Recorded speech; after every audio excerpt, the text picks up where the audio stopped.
Good evening everybody, welcome along to another interview. I'm pleased to be joined by top Irish jockey Davy Russell. Davy, how are you? Yeah, very good.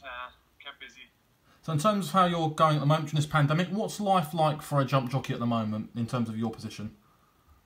For me personally, it's quite busy. On the farm here we have a lot of mares. They're foaling. Thankfully we've only one left to foal, so she'll foal in the next couple of days. She's due the 23rd, so she's usually foals on time, and the rest of the mares then have to be put back in foal, and whole circle has to start again. There's a lot of work to be done, so I'm quite busy. I have 5 kids, and so it's pretty busy for me anyway. So in terms of your route into racing, what made you decide to be a jockey, and was you brought up around horses as a kid growing up? Yeah, my dad had a huge interest.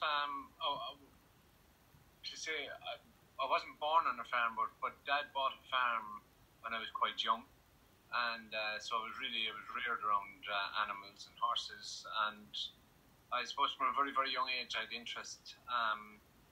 Dad said, Mum and Dad said probably one of my first words was horses, so it was always on my mind from a very young age, and then just kept begging for a pony, and we got a pony, and all my brothers and sisters, and I was the only one that kept it up. So then moved on. We changed that pony for a new one, and I was lucky enough to get a very, very good pony. She was a thoroughbred pony, and she took me everywhere between show jumping and pony racing, and and that had kind of set the seed then for me to become or give a go at being a jockey. And then I moved on. I left school early enough, probably too early, definitely too early. I wish I had gone through my full education, but anyway I didn't, and I moved on and I started riding point to points as an amateur. And it took me a couple of years before I had any success with it, but luckily enough that when I did start riding winners, it continued on an upward curve. And Mum and Dad had a farm, and we also had a garage, and Dad is a mechanic, and he had a good business going, and he was always breeding. He was always had a brood mare or two around the place, and always had a horse in training, and Dad used to go to Cheltenham every year, and things like that. And all them things combined, I suppose, set the seed in me. So in terms of Cheltenham, before I talk about Cheltenham this year, I want to talk about Lord Windermere in 2014. Probably one of your best Cheltenham rides in my opinion. What was that Gold Cup like for you to ride a horse where things probably didn't go to plan, but towards the end of the race you got up right on the line? What was that like for you to ride in that Gold Cup? Yeah, look, we were confident that he had a good chance going there. His form was solid enough during the year without winning, and the added bonus then of he had won, not over course and distance, but he won over 3 miles as a novice the year before. So we knew he had a liking for the track. And, going there, I didn't have the best book of rides. Good rides, but, there was no real standout. He was kind of 33 to 1. I was lucky enough, I started the day with a winner on Tiger Roll, a spare ride I got. And then it was into the Gold Cup, and it just jumped off with the intention of dropping in, taking my time, and kind of riding them to be placed. But I just felt the speed we went very quick. But as fast as we were going, they were never really getting away from me, and my horse was always travelling and jumping really well. And I had certain people that were never too far away, like I had Tom Scudamore was riding David Bridgewater's horse, very good horse. The Giant Bolster. Yeah. He was riding him, and he was never too far. He was maybe a couple of lengths ahead of me, but he was within reach. And then AP was riding a horse, the Daneval, I think, for Nicky Henderson, and he was never too far away. So I had reasonable horses, are not too within reach, so I wasn't overly concerned. and my horse was, every time I asked him for a response, he had something there, so I just kind of left him alone then. And as the race continued on, we headed out in the final circuit and down the back straight. I wanted to get a bit closer, and I needed to pass a couple of horses. So then there was a couple of horses that were coming back towards me, and my lad just kept getting more confidence, and at the top of the hill then I decided that I could have kept going and maybe got there at the second last and see what would happen then, or I felt that if I slipstreamed in behind them and had one rattle down over the last two, might give me a better chance of finishing closer. So that's what I decided at the top of the hill, that I was going to slipstream in, tuck in behind them, and not pull out and go down the hill, because I had enough horse to do that. But I felt that the reasoning I didn't do it was because if I'd done it there, I'd get to the second last maybe and have nothing left for the hill. And I felt that if I was a fast finisher, I was happier to be a fast finisher than getting there and weakening, if you understand. So I took that, and then down to the second last, I slingshot off the bend, and this one just kept picking up. I jumped the second last reasonably well, but I winged it the last, and I landed, and I kind of went into it kind of, going to be placed. I came out of it looking like I was going to win, and he was that quick over the last two fences, and just landed and just ran at the hill. And then kind of when it looked like he was going to go ahead and win going away, he just pricked his ears and just hesitated in front, which he always had done anyway. And just there was horses everywhere, like there was horses on the inside, there was horses on the outside, and my lad is just pricking his ears and not going away, if you know what I mean. And then obviously we got to the top of the hill, and then it was close. I wasn't sure who was. I was confident I'd won, but you're always you just don't know what the angle of the line, and then they called it a winner, but I couldn't really celebrate because immediately then they called the stewards' inquiry, and I knew it drifted, but not to any detriment of anybody else, So, and then we had to wait, agonising then for the stewards to hear our evidence and make a decision. But it was all to it was a good result in the end, and I want to talk about this year's Cheltenham as well. Envoy Allen won very impressively in the end at Cheltenham. I was really impressed with how he stayed on going up the hill, coming around the top turn to reel in the leaders. In terms of, do you really think he could be a superstar going forward, potentially over a fence? Yeah, he's in a difficult position now. He's unbeaten through his career, so he has to carry that on, or else he's been put on a pedestal now. So it's going to be quite difficult. But if he's facing the horses, we'll say that he faced this year. So if he goes novice chasing, which he probably will, he probably will face the same horses that he's faced this year, and then is he going to find improvement for a fence and all of that carry on? So we're just hopeful, that he continues an upward curve. He's won a point to point. He's built and shaped like a chaser. He jumps a hurdle like he's quite a clever horse, as in he adapts really well to different circumstances. So I'd imagine that when he goes chasing, if he's as quick over a fence than he is over a hurdle, you would imagine chasing would just be an added bonus to him.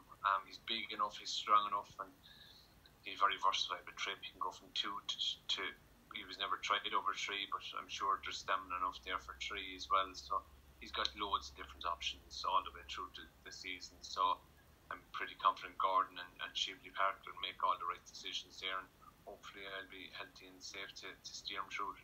In terms of Samcro, he got back to winning ways after his career somewhat been hit and miss since winning at Cheltenham a couple of years ago. You rode him to win at Cheltenham when he narrowly defeated Mellon. What did you make of that race and how he won? Yeah, it was a really, really good race. It was actually my first time ever riding him in the race course. Jack had ridden him all the way through, and I suppose the little bit of nice ground definitely helped him. I think he's adapted to any conditions really, but he did really enjoy himself on the condition. I think they were quite perfect from just on the slow side of good.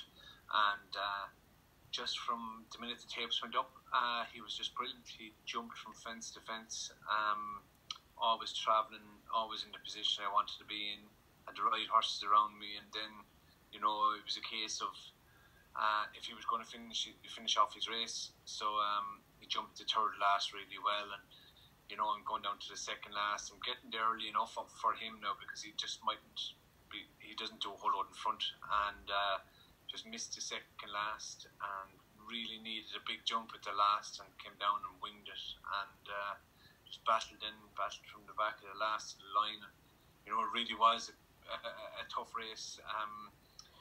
Mellon had the advantage, and I knew there was something coming from behind, and next thing, sorry, I apologise, I had the advantage.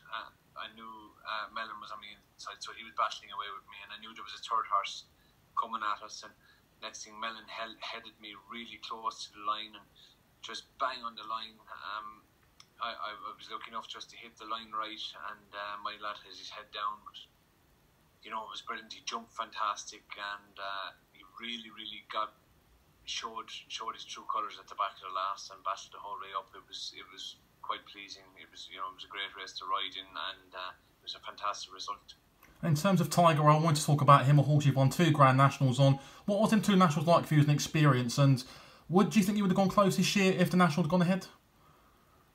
Yeah, look, this year is an unknown, as we all know. You know, you can make predictions about Gold Cups and things like that in form. You know, generally, normal look of running a horse has a certain degree of a chance in a Gold Cup. But with Grand Nationals, you don't know. You just don't know. You've 39 horses. In extraordinary. The fences are different and everything. But he really does come alive around the entry. He loves the place. He does appreciate a bit of nice ground. The weight, would have been a factor. There were some very good horses that looked to be very well treated in the race, so it looked to be a hell of a good race, and whether he'd won it or not, nobody knows, but he does have a huge liking for the place, and he's just been a super part of my career, and I'm just so lucky to have come across him, especially late on, and I can appreciate it that little bit more. The kids are enjoying it, and it's just fantastic. It really is. It was an extraordinary feeling, because I'd had so many tries in the race, and I'd got it close a couple of times. I rode a horse with Pat Fahey. His name just escapes me. I think it was by Shantou. I'll come to me. I rode him in the race and travelled so well. Travelled to the Melling Road, and get there with a real live chance, and just petered out. And then quite the opposite. I rode a horse for Tom George. Again, his name escapes me. He was a big black horse. He had a good record in the race, and never travelled from the canal, turned to the Melon Road and flat to the boards the whole way, and just keeps staying on the whole way up the straight, and finished the close, fast finishing third. And I thought maybe that might have been my chance of winning the Grand National, and then I was lucky enough to come across Tiger Roll, and I'll be honest with you, he's quite small in stature. He's got a huge big stride, so he's actually an enjoyable horse to ride. He rides like a bigger horse, if you know what I mean. And I'd be honest with you, going into the race, I didn't think he was your ideal candidate for a Grand National. His jumping was kind of low, fast and accurate, and I just thought he might get caught out with them big fences, but being the horse that he is, he adapted pretty fast and early. I actually thought maybe going down to show him the fence, to show him the way we canter down and show him the fence. He kind of took a step back when he realised what he was galloping down to, and I thought that was a good sign that he sat back and he's hops, and I thought usually he just gallops down to fences as if they're not there. He doesn't pay a whole lot of attention. When he gets down there, he kind of just brushes out through them. But he knew that the national fences were that little bit different. So I was quite pleased with that when he showed him the fence, and I went back to the start then and joined in, and I was kind of looking up at all the other stuff, and so we headed on and got over the first a bit scatty, and the second was a bit scatty, but then he settled in, and I was getting a really, really good spin off him. I was enjoying myself, and never at any stage did I feel, or think to myself I could win the race until quite late on, and then he scooted away down to the last and winged it and landed and ran at the back of it, ran all the way up to the elbow, and then all of a sudden he just kind of started putting on the brakes a small bit, and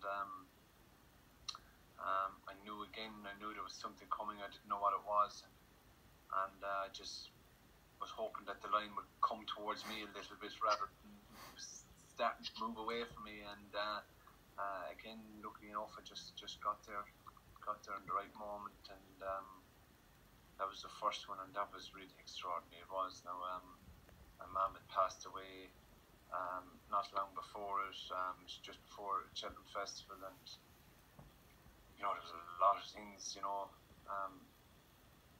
was just so much would come out of you, like you'd gone from being able to sit up and watch it on the television, of wanting to win it, and all of a sudden there it is in front of you, and you've just done it.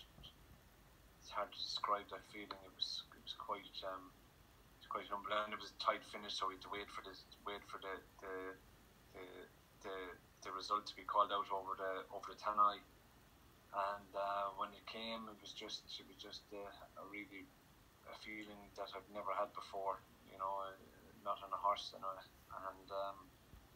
so that was great. The party after was brilliant, and we really enjoyed ourselves for a few days, and we went on then, and the next year then, I'll be honest with you, I thought after when he came off the elbow first year he won it, he just saved a bit from there to the line, and I thought maybe there might be a little bit more left in the tank, and Gordon had done such a job to get him back there, and he went on to Cheltenham. Then he won pretty much the same, he'd won the Boyne Hurdle and went on absolutely bolted up in Cheltenham, and it was not any way more confident, because with the Grand National you just don't know, but I just felt going there, that he was the one I wanted, that anyone wanted to ride. So we got there anyway, and it